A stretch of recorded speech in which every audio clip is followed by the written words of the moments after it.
আমার একমাত্র দাদার বউ স্ত্রীকে আমার মা একদম পছন্দ করে না। বিয়ে হয়ে আসার পর থেকেই মায়ের সেই এক কথা, না আছে রূপ না আছে গুণ, তবুও পয়সাওয়ালা ঘরের মেয়ে হলে একটা কথা ছিল, না জানে পড়াশুনো, না করে কোনো কাজকর্ম, অত গুরুত্ব দেওয়ার মতো গুরুত্বপূর্ণ মেয়ে নয় ও। আমার খারাপ লাগে, সম্পর্কে বৌদি ননদ হলেও স্ত্রীর সঙ্গে কেন জানি না আমার মনের আর মতের খুব মিল। সেই জন্য ওর সামনে আমাকে নিয়ে মায়ের আদিক্ষেতা আমাকে খুব অপ্রস্তুত করে।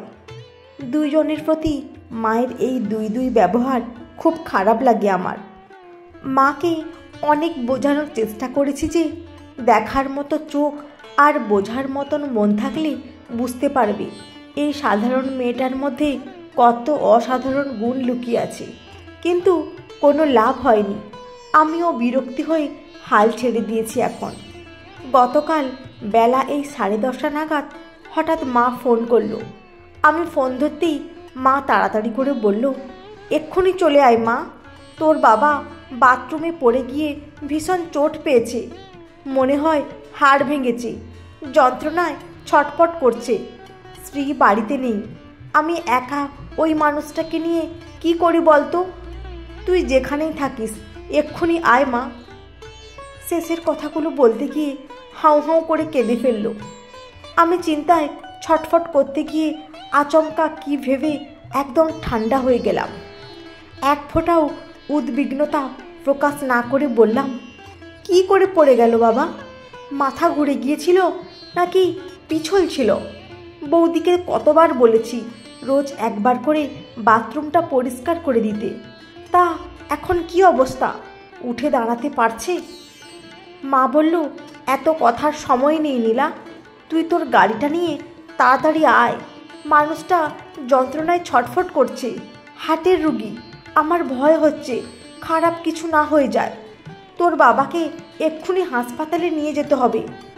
আমি ক্যাজুয়ালি বললাম, আমি কি করে যাব মা, তোমার জামাইয়ের বন্ধুরা আজ রাতে আসবে, ওই নতুন ফ্ল্যাট কিনলাম তো, একটা পার্টি থ্রো করেছে, আমি চলে গেলে এতগুলো লোকের সামনে তোমার জামাইয়ের ফেস লস হবে, তুমি বরং ক্লাবের ছেলেদের ডাকো আর বৌদিকে সাথে নিয়ে চলে যাও, আমি 1030 টাকা পাঠিয়ে দিচ্ছি, যদি আরও লাগে বলো, পাঠিয়ে দেব। আরে এখন টাকা থাকলে গাড়ি আয়া লোকজন কিসের অভাব, সব হাতের কাছে পেয়ে যাবে। বাবাকে বেস্ট নার্সিংহোমে দিও, কিন্তু পে আমি করব, চিন্তা নেই। মা হঠাৎ থমকে গিয়ে বলল, ও আসতে পারবি না তাহলে? ঠিক আছে, আমি দেখছি। আর হ্যাঁ, তোকে কিছু পাঠাতে হবে না, আমাদের যেইটুকু সামর্থ্য সেইটুকু দিয়েই চিকিৎসা করাবো। আমি আর ইন্টারেস্ট না দেখিয়ে যা ভালো বুঝো করো বলে ফোনটা কেটে দিলাম। আমরা 2 ভাই বোন, দাদা অমর আর আমি নীলা। দাদার পড়াশোনায় তেমন মাথা ছিল না, মাধ্যমিকের পর আর পড়তে চাইল না, জয়পুর চলে গেল সোনার কাজ শিখতে। আর আমার বরাবর পড়াশোনার প্রতি আগ্রহ ছিল, এই জন্য মা আমাকে অতিরিক্ত বেশি সাপোর্ট করত। আমি পোস্ট গ্র্যাজুয়েশন করে ব্যাংকে ভালো চাকরি নিয়ে কলকাতায় সেটেলড হয়ে গেলাম। জামাইও ব্যাংকের ম্যানেজার। এই মেয়ে জামাই নিয়ে আমার মায়ের গর্বের শেষ নেই, বলে দুটোই হয়েছে পরিচয় দেওয়ার মতন। এদিকে দাদা বিয়ে করল একেবারে সাদামাটা ঘরের সাধারণ মেয়ে স্ত্রীকে। অমর আর স্ত্রীকে মা কোনো কালেই বিশেষ ধর্তব্যের মধ্যে ধরে না, যদিও আমি জানি আমার চেয়ে ওরা অনেক বেশি মানবিক, কর্তব্যপরায়ণ, ধৈর্যশীল। কারণ দূরত্ব চাকরি আর সংসার সামলে আমি বাবা মায়ের প্রতি তেমন দায়িত্ব পালন করতেই পারি না। তবুও প্রভাবশালী বড়লোক শিক্ষিত মেয়ে জামাইকেই মা বেশি প্রেফার করে।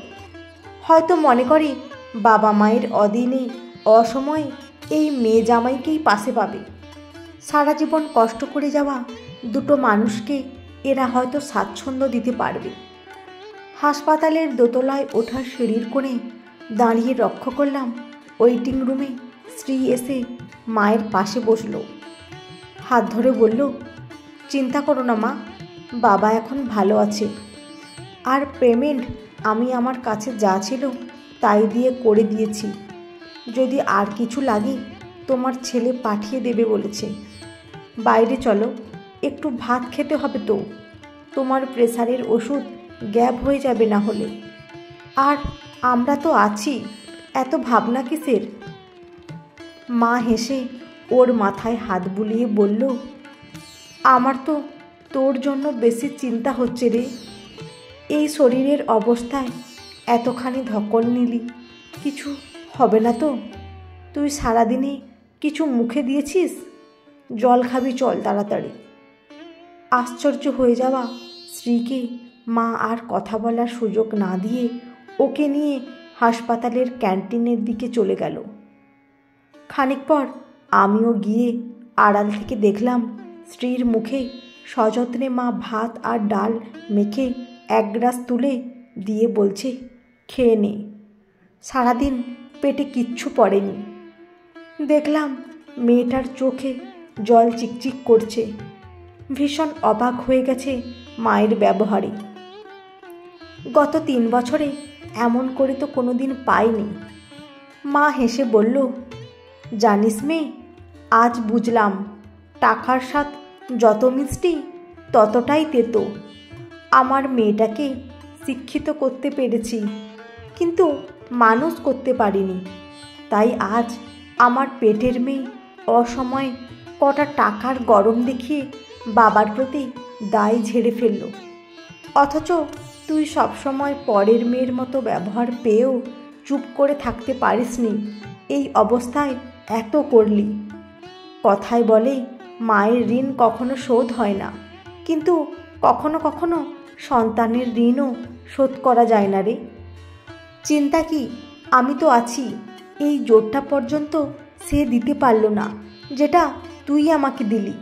বিপদের সময় মানুষের এটাই সব থেকে বেশি দরকার। আর খারাপ সময়ই মানুষ চেনা যায়। মায়ের কথা কটায় বড্ড কষ্ট হলো। ভাবলাম ছুটতে গিয়ে মাকে জড়িয়ে ধরে বলি, বাবার এমন বিপদে আমি কি না এসে পারি মা? এই দেখো আমি এসেছি। তবুও বুকে পাথর চেপে নিজেকে সংযত করলাম। বহুদিনের চাওয়া এই দৃশ্য দু চোখ ভরে দেখতে লাগলাম। আসলে মায়ের থেকে বাবার খবরটা শোনার পরেই আমি সঙ্গে সঙ্গে প্ল্যান করে নিয়েছিলাম, এই একটা সুযোগ যদি মায়ের সঙ্গে বৌদির সম্পর্কের মাঝের বরফের দেওয়ালটা ভাঙা যায়। কারণ বিপদ আর অসহায়তা মানুষকে বড্ড দুর্বল করে তোলে। বৌদি প্রেগনেন্সির জন্য বাবার বাড়ি চলে গিয়েছিল। আসলে মায়ের পরপর ব্যবহারেই বৌদি এই অবস্থায় এখানে থাকতে ভরসা পায়নি। সকালে মায়ের ফোনটা রাখার পরেই আমি বৌদিকে ফোন করে আসতে বলেছিলাম এবং বাবাকে নিয়ে হাসপাতালে যেতে বলেছিলাম। জানতাম এই অবস্থাতেও মেয়েটা আমার ডাক অগ্রাহ্য করতে পারবে না। আমি জানি বৌদি একটু একটু করে জমানো টাকা এক কথায় বাবার চিকিৎসার জন্য দিয়ে দিয়েছে। দিক, আমি ওকে দুহাত ভরে আবার দেব। আর রইল বাকি আমার ওপর মায়ের অভিমান। হাজার হোক, আমি তো মেয়ে, সময় লাগলেও মাকে ঠিক মানিয়ে নেব। তবুও এই ঘটনার পেছনে যে আমি আছি এটা কেউ কখনো জানতে পারবে না। ভালোর জন্য কিছু মিথ্যে যেমন ভালো, তেমনি কিছু ভুল বোঝাবুঝিতে যদি ভালো কিছু হয় তাহলে কিছু ভুল বোঝাবুঝিও ভালো। বন্ধুরা, আজকের গল্পটি কেমন লাগলো? যদি ভালো লেগে থাকে অবশ্যই একটি লাইক দিয়ে চ্যানেলটি সাবস্ক্রাইব করে পাশে থাকবেন। অসংখ্য ধন্যবাদ।